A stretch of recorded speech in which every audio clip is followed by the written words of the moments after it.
Indonesia menjadi negara kedua penyumbang sampah makanan terbanyak. Hal ini menjadikan Indonesia negara darurat sampah makanan dan menimbulkan kerugian negara hingga 213 sampai dengan 551 triliun rupiah per tahun.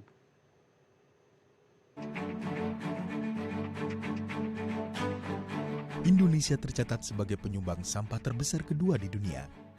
Menurut data yang dihimpun oleh Kementerian Perencanaan Pembangunan Nasional, Badan Perencanaan Pembangunan Nasional atau PPN Bappenas, bersama sejumlah lembaga, Indonesia menghasilkan sampah makanan sebanyak 23 juta sampai 48 juta ton setiap tahunnya.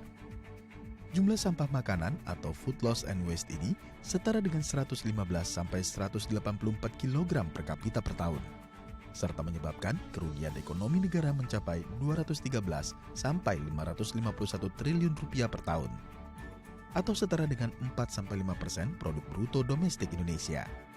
Sedangkan menurut Economist Intelligence Unit tahun 2018 menyebutkan, setiap orang di Indonesia rata-rata membuang 6 kg makanan per tahun, sehingga total makanan yang terbuang mencapai 1,6 juta ton per tahun. Tercatat juga wilayah terbanyak yang menghasilkan sampah dari makanan yakni Jabodetabek, dengan total sampah mencapai 28 kg per orang per tahun, dengan jenis makanan yang paling banyak terbuang berupa sayur dan buah-buahan.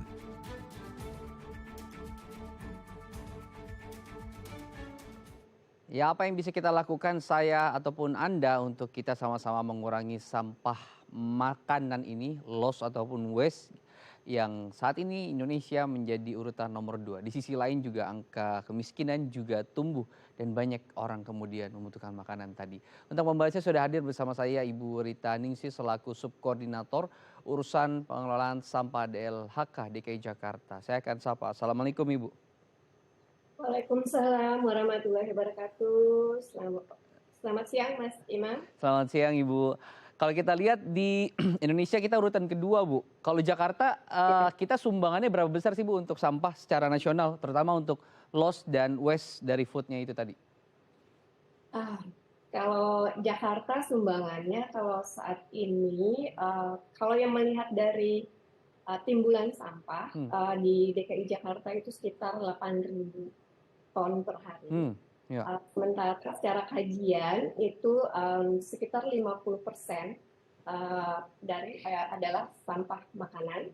Jadi sekitar 4.000 ton ya per hari. 4.000 ton per hari. Itu sampah makanan saja? Ya, dari semua sumber ya yang ada di DKI Jakarta ini, rumah tangga maupun dunia usaha cukup banyak. Mungkin belum banyak masyarakat yang mengerti tentang beda antara food loss dengan food waste gitu. Apa yang membedakan Ibu? Kalau food waste itu pastinya udah jadi sampah ya. Jadi makanan itu sudah jadi sampah, kita nyebutnya jadinya food waste. Tapi kalau food loss itu berpotensi menjadi sampah makanan, lebih ke bahan-bahan buat membuat makanan gitu, kayak sayuran gitu ya. Nah itu berpotensi untuk menjadi sampah makanan kalau tidak dimanfaatkan. Jadi ada potensi food loss-nya itu ada. Seperti itu. Sampah kemasan, plastik, kertas yang tercampur dan lain sebagainya lah. Sulit kalau untuk kita bisa mengolah sendiri masyarakat. Makanya dikumpulkan dan dikelola di bank sampah. Tapi ini sampah makanan gitu. Sesuatu sisa makanan yang kita makan harusnya habis. Kenapa sulit kemudian untuk mengedukasi ini hingga kita akhirnya masuk kategori urutan kedua gitu di dunia sebagai penghasil sampah makanan tadi? Ya, sulitnya pastinya ini kan kebiasaan ya. Kalau makan ini kan kebiasaan gitu ya. Mungkin pengetahuan tentang sampah makanan belum banyak di masyarakat gitu. Nah, DKI Jakarta sedang mengupayakan beberapa hal ya dalam hal pengurangan sampah ini melalui kebijakan, aturan ya yang dibuat oleh DKI. Ada beberapa yang bisa jadi pegangan karena sumber sampah makanan ini ada dari rumah tangga, kemudian ada dunia usaha. Nah di rumah tangga sendiri sudah ada aturan sendiri ya Mas Imam, yaitu Peraturan Gubernur Nomor 77 tahun 2020, dan untuk dunia usaha ada Peraturan Gubernur nomor 102 tahun Mhm. 2021 gitu. Nah, di dalam dua peraturan ini ada arahan untuk harus melakukan pengurangan dan penanganan sampah. Oh, Nah, pengurangannya inilah salah satu semua jenis sampah harus diupayakan untuk dikurangi sampahnya. Ada dua jenis yang iya, bisa diupayakan untuk iya. dilakukan pengurangan sampahnya, sampah mudah terurai atau organik dan sampah dapat didaur ulang atau sampah anorganik. Nah, Hmm, khusus yang sampah mudah terurai atau organik ini salah satu bagiannya contoh adalah sisa makanan juga hmm. gitu. Nah, ada target juga yang harus dicapai oleh DKI Jakarta melalui peraturan kebijakan strategis daerah. Itu ada target pengurangan sampah yang Iya, dibuat iya. dari tahun 2018 sampai 2025. Nah, itu upaya-upaya yang sudah Hmm, dilakukan oleh DKI, iya. di mana dalam pengurangannya itu didorong untuk bisa mengurangi timbulan sampah Hmm, hmm, hmm. bagi dua sumber tersebut gitu. Nah, kayak di masyarakat itu didorong untuk bisa mereka bisa mengatur kebutuhan makanannya yang sesuai Iya, dengan yang ada di rumahnya. iya. Misalnya 5 orang, jadi memasaknya juga harus sebisa mungkin ya itu sesuai dengan banyak orangnya, Iya. ada perencanaan-perencanaan atau Hmm. hitungannya. Nah, Kar untuk dunia usaha juga sudah bisa harus merencanakan juga ya. berapa yang mereka siapkan untuk pelanggannya agar tidak terjadi sisa ya. Hmm, Karena hmm. sisa itu berpotensi juga untuk menjadi sampah. Oke, Dua-duanya tetap berpotensi untuk jadi sampah. oke. Nah, itu upaya untuk tidak terjadi timbulnya sampah. Ya, ya. Namun kalau sudah jadi timbul sampah, ada upaya penanganan untuk bisa dilakukan pengolahan untuk sampah sisa Hmm. makanan ini ataupun organik kita kenal seperti itu. Karena besaran sampah organik di rumah tangga tuh cukup besar gitu ya. Hmm, Dari anorganik ya hanya sekian persen gitu. Justru yang lebih banyak ya, sampah organiknya itu gitu. Yang akhirnya betul, memperbesar volume ya, membesar betul, volume yang saat ini kita lihat di masyarakat ya hanya memperbesar tempat sampahnya saja gitu. Bukan kemudian memberikan alternatif untuk iya, dikelola kembali gitu. Terutama sampah organik yang mayoritas food waste itu adalah sampah organik gitu. betul, Kalau bicara betul. soal kalau komposisi food waste di Indonesia, eee, Jakarta, nah di bisnis tuh berapa persen? Atau di usaha kayak kuliner itu berapa persen? Dan di rumah tangga berapa persen? Pembagian kuenya seperti apa? Juga ya. Baik, kalau bicara komposisi di rumah tangga itu apa namanya ada 60% ya, sekitar 60%. 60%, oke. Jadi 60% sampah apa namanya ya, jumlah sampah yang ditimbulkan, Mhm, baik semua jenis sampah. Jadi mmm, kita menganggap karena kita tidak punya data real ya, ya, ya, belum ada terjadi pemilahan sampah di masyarakat, mhm, itu salah satu kendala juga. Karena masyarakat belum melakukan pemilahan sampah sehingga kita data real itu belum dapat, kita menggunakan data estimasi per kapita yang mhm, dihasilkan oleh apa namanya penduduk atau masyarakat ya, DKI Jakarta. Nah, mhm, hitungannya itu 60% adalah sampah organik, sehingga dari 8.000 apa namanya mhm, 8.000 ton tadi kan organik kan 50%, tapi dari rumah tangga 60%. Jadi sebesarnya tuh 60% dari mhm, 50% mmm, yang sampah tadi. ya, Nah, kalau di dunia usaha itu 29 sampai 30% itu kajian di tahun jadi apa namanya DKI Jakarta dalam hal ini Dinas Lingkungan Hidup mhm, DKI Jakarta sudah mhm, melakukan kajian di tahun 2011 dan 2017 dan saat ini tahun ini sedang dilakukan juga kajian.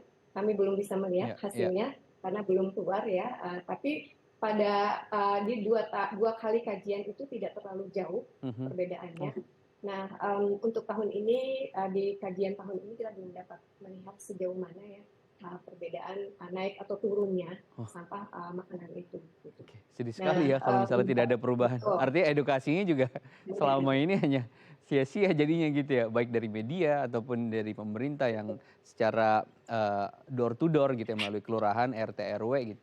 Yang saya rasa betul. spanduknya sudah di mana-mana soal pemilahan sampah Ya, dan pengurangan tadi gitu. Ini harus ya. betul-betul kita galakan kembali ya Bu Rita. Kita akan lanjut nanti ya di segmen selanjutnya Ibu gitu. Bagaimana kemudian Baik, pola penanganan baik. yang baik khususnya di daerah DKI Jakarta. Usai jeda tetap bersama kami di Halo Indonesia.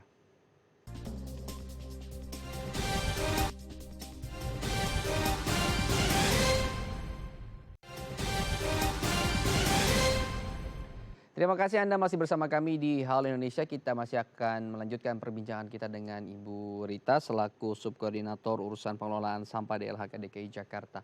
Ibu Rita, kalau soal bicara pembagian tadi kan sudah dunia usaha itu ada kurang lebih 28% porsinya gitu ya. Yang didorong oleh DKI apa? Mereka tidak boleh buang ke Bantar Gebang, berarti mereka harus bekerja sama dengan rumah pemulihan swasta yang mengolah, Iya, mendaur ulang gitu sampah-sampah mereka gitu. betul. Betul, Mas Imam. Jadi kita mendorong dunia usaha ini dalam hal ini khususnya restoran, hotel, kafe, pusat perbelanjaan atau mall biasanya kan banyak food-foodnya itu. Nah, kita mendorong mereka bisa bekerja sama dengan sekarang di DKI Jakarta tuh ada Magoters. Jadi ada koperasinya juga. Dan kenapa Magoters itu lebih cepat habisnya ya, menghabiskan sampah makanan ini. Dan kita dorong Oke. Magoters ini bisa membantu DKI Jakarta lah dalam hal Oke. ini. Memang sebenarnya sih bisa dengan jasa lain, tapi jasa pengolah sampah. Oke. Swasta gitu ya. Ya, beberapa Betul, startup sudah banyak lah ya yang punya hadir di izin. Jakarta untuk membantu dan memberikan solusi tadi pengelolaan sampah mau organik ataupun anorganik itu urusan mereka nanti yang akan memilah gitu ya. Jadi perusahaan Betul. mempercayakan gitu ya. Intinya Ya, tidak boleh dibuang lagi ke Bantar Gebang. ya. Oke. Didorong ke Bantar Gebang hanya residu, Mas, yang benar-benar Ya. tidak bisa diolah dan tidak ada manfaat ekonominya. Ya. Jadi bisa dibawa ke Bantar Gebang. Itu saja yang diharapkan masuk ke Bantar Gebang. Sehingga Bantar Gebang udah tidak jadi gunung-gunung ya. Kalau yang sudah mengikuti berita Bantar Gebang kayak Ya. gitu, Mas. Ya. Setiap hari ada Candi Borobudur baru di sana kan. Yang memang sudah tidak bisa ini lagi gitu. Betul. Dibantah lagi gitu karena ya itu semua sampah kita gitu, sampah kita orang Jakarta. Berita kalau bicara soal Magot sendiri, ini kan salah satu solusi yang ramai sekali nih 1 tahun ini di masyarakat Jakarta khususnya gitu ya. Begitu Betul. cepat serapannya untuk mereka melakukan daur ulang sampah organik di rumah tangga gitu. Ini skalanya belum masif sehingga kemudian datanya yang hasil riset tadi belum turun signifikan gitu. Atau kendalanya apa sehingga tidak mudah gitu untuk menyebarkan magot-magot ini ke kelurahan, ke RW-RW yang ada di Jakarta? Oke, kendalanya kalau untuk Magot ini memang belum terlalu banyak juga, Mas Imam, masih sedikit ya rumah Magot dan kelasnya masih kecil-kecil gitu, nggak terlalu besar gitu, kapasitasnya masih kecil-kecil, bahkan ada yang nggak nyampe 1 ton gitu, paling 500 kilogram gitu, jadi nggak terlihat Tidak banget sebanding, ya. ya. Tapi dengan harapan tadi Magoters yang lain juga bisa bantu. Yang saya sampaikan tadi adalah rumah-rumah Magot yang dibangun oleh pemerintah ataupun dengan masyarakat secara komunal, tapi ada bisnis yang bergerak di Magoters ini cukup banyak sebenarnya. Nah ini akhirnya yang saya sampaikan ada koperasi tadi, ini didorong banget. Mereka bisa membantu nanti Mas Imam, jadi mengurangi sampah makanan gitu, di DKI Jakarta gitu. Oke. Walaupun sebenarnya ada beberapa teknologi lainnya yang bisa digunakan untuk pengurangan sampah organik ini. Oke. Bicara wilayah sektoral ini kan kemudian pengelolaannya beda-beda gitu. Magot perlu lahan, composting juga perlu lahan sekalipun tidak banyak gitu ya. Jangan menjadi alasan kemudian gitu karena ini sering digunakan gitu sebagai alasan. Tapi untuk wilayah-wilayah yang memang sangat padat penduduknya kayak Tambora, di Priuk gitu. Yang sebegitu padat, tidak ada lahan kemudian untuk biopori, tidak ada lahan untuk pengelolaan sampah gitu. Ada program baru apa, Bu, untuk mereka gitu di tahun 2023 dalam upaya tadi mendorong untuk kita mengurangi food waste tadi? Oke, sebenarnya sih ada metode lain sebenarnya nih Mas Imam, yaitu dengan komposter ya, komposter. Nah, tong komposter ini biasanya ada beberapa daerah di DKI Jakarta yang lokasinya kayak gang-gang gitu ya. Nah, mereka menggunakan tong komposter sebenarnya. Nah, tong komposter ini nanti bisa menghasilkan sampah padat dan kompos cair. Gitu. Nah itu yang didorong untuk warga yang ada di ganggang nih Mas.